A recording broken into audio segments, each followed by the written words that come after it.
All right, enough of that. Kids, I miss you. It's official. I'm so bored not going to work. But I hope you kids are using your time effectively, doing what you should be, staying safe, staying inside, spending time with your family, doing all your schoolwork, etc.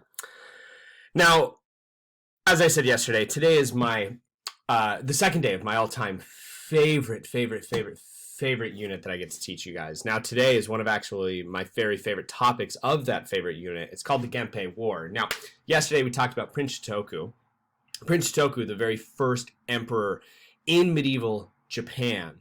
And Prince Shotoku creates this thing called a constitution. Now, what the constitution did is it gave a structure or a plan to his government. Now, Prince Shotoku, of course, being the emperor, decided to give all power to himself.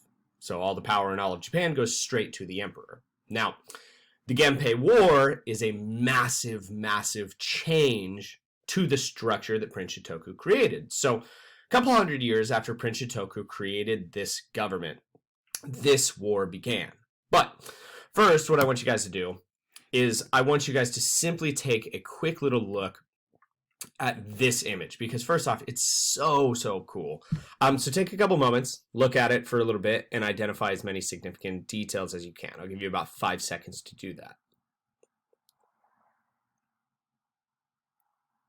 Now, hopefully some of you guys know a little bit about Japanese culture. I'm sure a lot of you guys saw, hopefully, the horses, My Little Pony. But hopefully you guys saw a lot of other things like the katana, which is the Japanese sword. And down at the bottom, there's dead people being trampled by the horses. There's arrows, there's weapons, there's flags, there's shields, there's water in the background.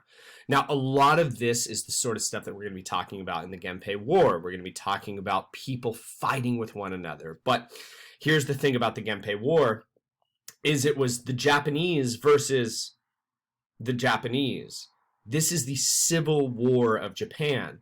Now, let me give you a little bit of background information about it. By the way, this entire slideshow is also going to be posted on Google Classroom, so you'll be able to go through this as slow or as fast as you want on your own.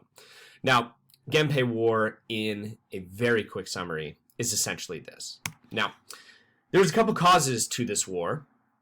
One of the main causes of the Gempei War was the emperor's power beginning to weaken. Now, we talked about Prince Shotoku. He gave himself all of the power.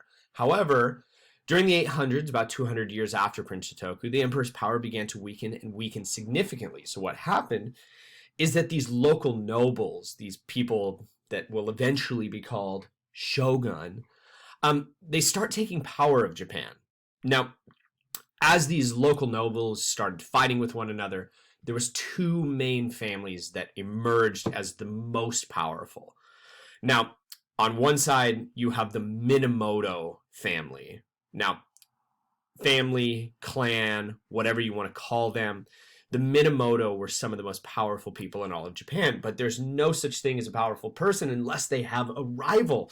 Now, their rival is this family or clan known as the Taira family or clan. Now, as these 2 families get more and more powerful, of course, Japan is an island. There's only so much land, so they start bumping up against one another.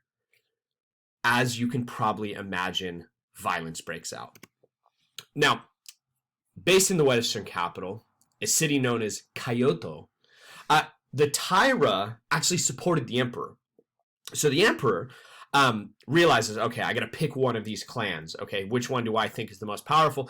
The emperor goes with this clan called the Taira. Now, the Minamoto, based on the east of Japan, they challenge the Taira. So you have the Taira and the emperor on one side. You have the Minamoto on the other side. Now, I don't need to get into all the nitty-gritty details, which, by the way, there are so many good ones. If you guys were actually face-to-face, I would tell you all about it, but I'm trying to keep these videos short for your convenience.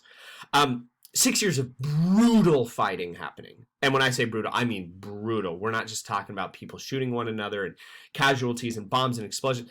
We're talking about people hacking one another to pieces with things like naganatas, which is the spear-like thing that you see right about here. I'll move my head. Right about here, that's a naginata. Now, we also have these things called katanas. Samurais would use these oftentimes. Now, bows and arrows, this was probably the most widely used form of weaponry in Japanese warfare. People would be shooting each other with bows and arrows, chopping each other's to bits.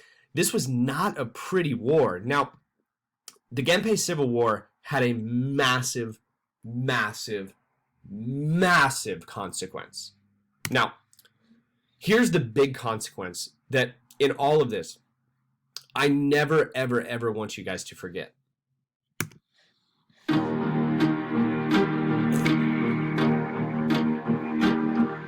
Just wait for it. Patience.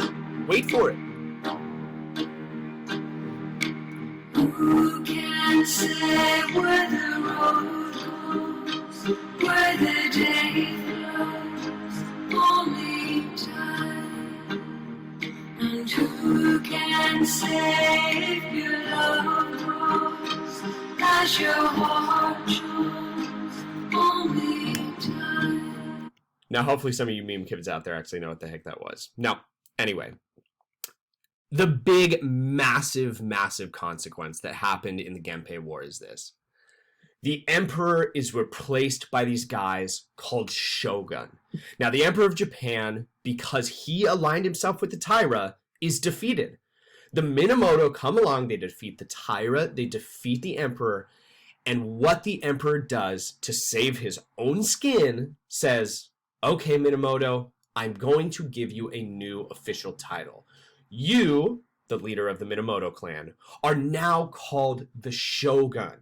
You will be the commander of the military forces of all of Japan. And what the Minamoto Shogun did is he created this thing called a shogunate, which is essentially a government ran by a shogun, called the Kamakura Shogunate. Now, here's the wild thing about all of this. The Kamakura Shogunate ran Japan for the next 700 years. That's a long time. Now, I misspoke a little bit. It wasn't the Kamakura Shogunate all 700 years, but it was a group of shogunates that shogunate, led by different shoguns. But essentially, the moral of the story is this. The emperor, his power goes down. The shogun, his power goes up.